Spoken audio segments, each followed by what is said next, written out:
And greetings from Thimphu, capital of Bhutan. We are looking at two examples of the national attire called a go. And we're about to interview a gentleman that has done something amazing related to this fabric that's involved. Would you like to introduce yourselves? Hello everyone, my name is Sonam Nurbu. And you, sir? Hi everyone, my name is Tshering and I'm an entrepreneur in Bhutan. I started this startup called Druk Textile. The idea is to manufacture our own fabrics in the country and especially stitch school uniforms. So this has never been done before in our country, although the Go and Kira is part of our culture and tradition, and but then no one took care of it. It has been imported from India and Bangladesh so far. It's been more than 5-6 decades, but hopefully with the project we can be able to produce our own school uniforms in our own country, stitched by our local people at the same time. So this is an absolutely great story. The relocalization of producing the fabric that goes into the national attire. And we should cover the reasons why people were importing the fabric to make the national attire for so long. What are the factors, do you think, that nobody did this before you? I think the most important factor would be that Bhutan is still a developing country. And no one came with the idea because most of the textiles in Bhutan are mostly hand woven. But then the ones which we use as a uniform, these are something which is not feasible to weave on hand looms. So there has to be something, it has to be done on the machines. And it's always like, you know, in a developing country, there's so much things it can be done, but people don't have the idea to do it. But with modernizations and with the exposure, one can, you know, come up with different solutions to address and tackle the problems that has been persisting in the country, such like. Sorry, I think I have to, you know, do some. No worries. No, I'm going to help you out here. There are some other factors that you mentioned. So first, I'm glad you mentioned this. That there's first of all even the idea. Seeing the example of somebody start a company, which might have been lacking. Two, you mentioned the high cost of credit, the capital needed to buy machinery, to do anything. There's a very high cost of borrowing, 14%, is that what it is? Yes, but then we borrowed from the Cottage and Small Industry Bank, so it's around 6% per annum. So it's quite minimal compared to the, another financial institution. So the mechanisms have been created that you can get a lower interest rate loan if you're starting a business. There's a third factor though, besides just, you know, the phenomenon of people seeing something and imitating. If my friend starts a business, I'm more likely to think of it. There's the factor of the cost of capital. But we also talked about this sort of ironic situation here that is a conservative, traditional culture, right? Somewhat conformist, and nobody was pushing people to do disruptive new things like start businesses. And the irony is that according to the Gross Happiness Index and the great initiatives of the King, His Majesty, right?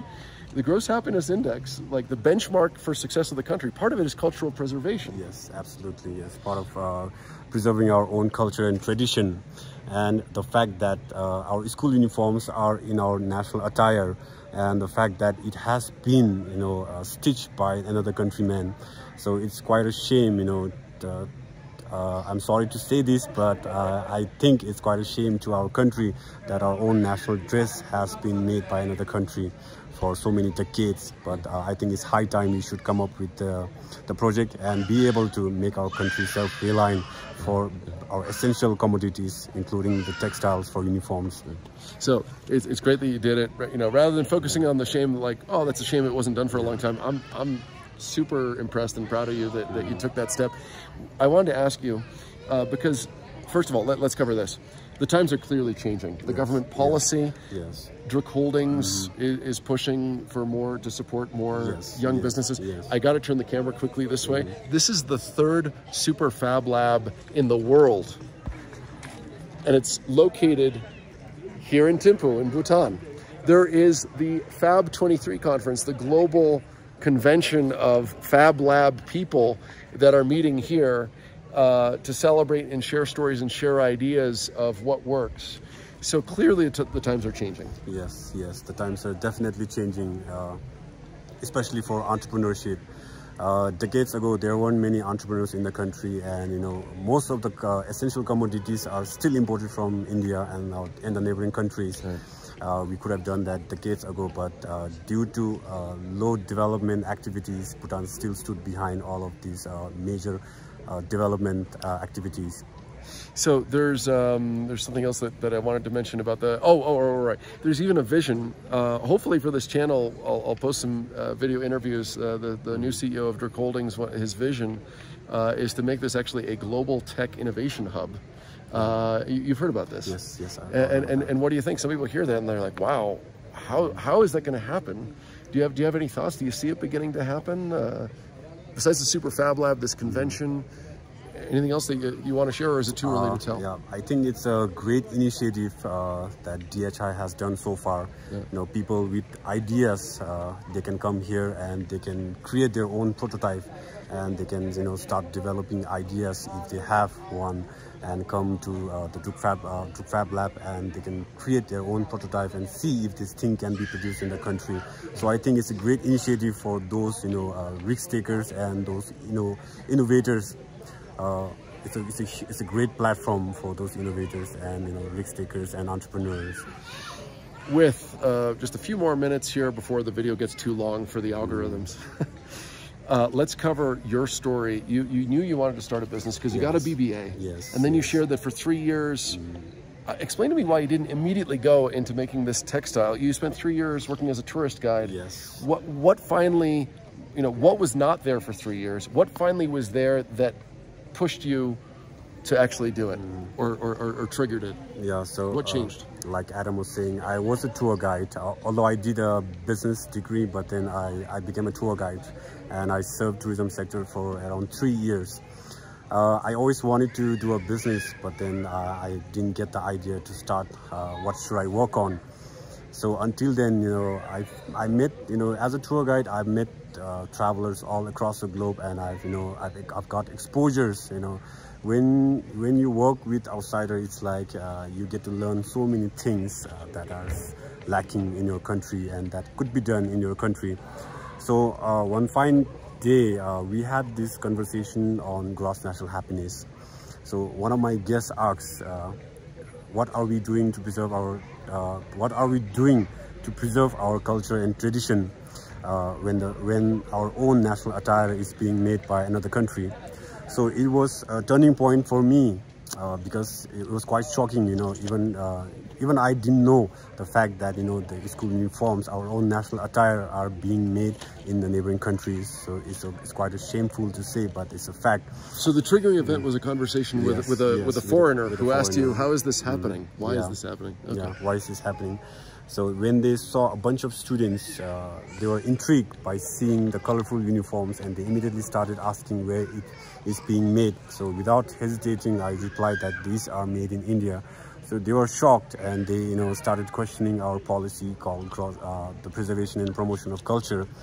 So this is basically where the idea of setting up my own textile plant came, and I immediately started working on it. I started researching on how I can be able to manufacture these textile in the country using high-end industrial looms. So now it's been more than 9 months into production, and we've catered to several schools across the country, and slowly we hope we can be able to capture the entire schools in the country and be able to make Bhutan a self-sufficient country for school uniforms. How much of a capital investment did it take? We actually borrowed around 4.7 Neutrum from the Cottage and Small Industry Bank. 4.7 million? Yeah, 4.7 million Neutrum. Okay, that's the local currency. That's a local currency. And roughly in dollars, roughly? Roughly in dollar would be maybe around $11,000–12,000. Okay. Oh, all right. $11,000–12,000 was enough to buy the looms. Yeah. It was just a bank's loan. Yep. Besides, the overall cost for setting up the entire manufacturing state and buying machineries went up to 15 million local currency. Okay. So people can do the math. Yes. The point is I guess the next point would be, you are been doing this for 9 months. Yes, we've been doing this for 9 months, and we are still trying because there's similar goods flowing from the bordering towns at a cheaper rate, and due to high cost of production in our country, due to lack of expertise, you know, we have to pay huge wages to the workers, especially to the tailors who sew the uniforms. So mainly because of that, our prices might go up a little bit, but then it is comparatively, comparable in comparison with the rates being offered by the bordering towns Indian suppliers. And are you profitable? Are you breaking even? Have you been able to pay back the loan? When do you think you'll be able to have paid back the loan and run at a profit? I think we may take a few more years to break even. Okay. Because we are still trying to penetrate the market. Okay. So hopefully this video, when we post it, you can share it, and hopefully we help you win over some more schools. Yes, I hope so. I hope we can do that. I hope with this video we can reach more target audience, especially school principals, and also to all the students in Bhutan to go for local product. Oh, the schools have the students have a choice sometimes. Yes, they do have a choice to go for local produce or to the ones who are imported from India. And the school uniforms, do they look more like this? The more ceremonial kinds? Yes. Some of the schools has the check designs. Yeah. And some of the schools have also plain designs like the ones I'm wearing. Okay. And by the way, I'm thinking about the export market. When people outside of Bhutan see this, are you willing to sell this to tourists when they visit? Yes. Or even export? Yeah, we can do that if there is a market outside of Bhutan. We can definitely try to produce some other stuff. Some of the garments with the fabrics that we use to stitch school uniforms in the country.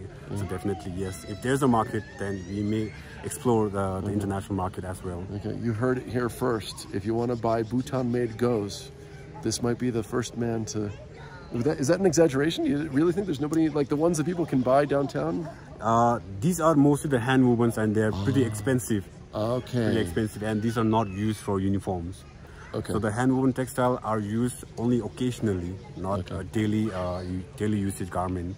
Is it because they can wear out more quickly, or they're just more special? And it's like they only use these special garments for special occasions. Okay, all right. So other days, if they use it, it's a waste of the fabric. So let's wrap up with this question. Your biggest lesson learned. We talked beforehand about whether you had generalizable advice or regrets or lessons learned. What's your generalized? What have you learned from your experience? I'm 34 years old, and so far, life haven't been so easy for me. There were so many challenges on the way towards who I am today. So my advice would be that in life there will be so many challenges, and I should say that you must tackle. And you must strive to work towards tackling those challenges, and you should always take risks, because after only taking risks there's achievement. And also I would like to say that never to regret in life, and always go for things that you want to do, so that you don't have to regret later in life. And that's exactly what you said when we were pre-gaming, what you might say, that you advise a strategy of going through life to minimize your regrets later. Yes. When you have an opportunity. Yes, when we have the opportunity, you should always grab the opportunity rather than just let go of it, because at the later stage there's only to regret, nothing else that you can do it to solve it. To quote or paraphrase Eminem, it's your moment, grab it, own it, something like that. Yeah, something like that. Definitely like that. This might become a new tradition of attempting to paraphrase or work in pop music lyrics, but thank you for that. I'm glad you finally laughed. Thank you for the profound advice. I think it's very powerful. People hear it. Your delivery of the advice was also, you have a lot of gravitas. You seem very serious, like you had something very serious to communicate. So thank you for. That's what I always get compliment for. Yeah, being serious. And that works with your employees. Is that your advice for management? Be a serious manager. Yeah, I may look serious, but I'm not always always serious. I also get jolly with my employees, to get things done. Okay, so there's a time and there's a season, turn for there's another paraphrase lyric, for being serious and for being jolly. And can I turn the camera one more time this way? The light is changing, and we're going to say goodbye pretty soon from the third super fab lab on the planet. And in your experience, you didn't have to prototype anything here, right? Oh, no. Actually, it's my first time at the Fab Lab. Okay. But are you enjoying this Fab Lab conference? Yes, we did. Actually, I'm a participant of this Fab Lab challenge. We took part in redesigning the backstrap loom, the traditional way of weaving textiles in Bhutan. So we came up with different methods to make it comfortable and make it efficient for the weavers and in Bhutan. Ah, I think I heard about this. One of the takeaways is that the whole, it's something as simple as the chair, the seating position. Yes, because on the original loom, the weavers, they use a back strap to give tension on the warping. So we basically redesigned the back strap by placing a chair instead of a back straight that can be, you know, that can ease the pain for the weavers and can be more comfortable. So basically an altered, so it used to be a strap to the back. It used to be a strap. Is there anything lost by losing the back strap? Why was that part of the original design? I'm not sure about that, but maybe to give tension to the warp. And you basically figured out that there's another way to keep tension on the loom that doesn't involve a strap to the back. Yes, we also gave few ropes to keep the tension always there, even if the weaver is, you know, not on the loom. Yeah. So the tension will always remain on the loom. So your future weavers have the Fab Lab, the Fab Challenge to thank for that innovation over the last few weeks. You've been working on it, right? Yes, it's been more than six days, I think. Yeah, we can say that. Well, congratulations for thinking of an innovation to the traditional means. So you're both guarding the tradition, maintaining the tradition, and yet slightly innovating it so it's more comfortable for the weavers. Yes, it is. Yeah. All right. Any final thoughts that you want to share with the world? Maybe not. Tshering, thank you very much. One more time, it's Druk Textiles. Textile, yeah. Druk, by the way, means dragon. We are in the land of the Thunder Dragon. The land of the Thunder Dragon. Is there any mythology that you're aware of that explains the Thunder Dragon image? Yes, I'm somewhat familiar with the Druk, why Bhutan is known as Druk. Okay. During ancient times, one of the founders who were looking for a place, you know, to form a country, he heard a sound of a thunder dragon from the sky. Upon reaching a particular place, so he took that as a good omen, and he named that place as Druk. So nowadays it's called Bhutan. Okay. Thank you for that. That's actually the first time I've heard the explanation. Thank you very much for watching. Thank you, Tshering, for sharing your story. Thank you so much for hearing my stories. And people can look up Druk Textiles. Can they find anything online if they look it up? Yes, you can find us on Facebook and Instagram. You can also reach me on LinkedIn. Okay. If they look for Tshering, it's TS. Maybe I'll just put it in the notes of the video. Tshering, and I'll spell your last name. What's your last name? Tshering Dendup. D-E-N-D-U-P. D-E-N-D-U-P. Dendup. And Tshering is T-S-C-H? T-S-H-E-R-I-N-G. Tshering Dendup of Druk Textiles. Thank you very much again. And goodbye from Thimphu, Bhutan. Goodbye.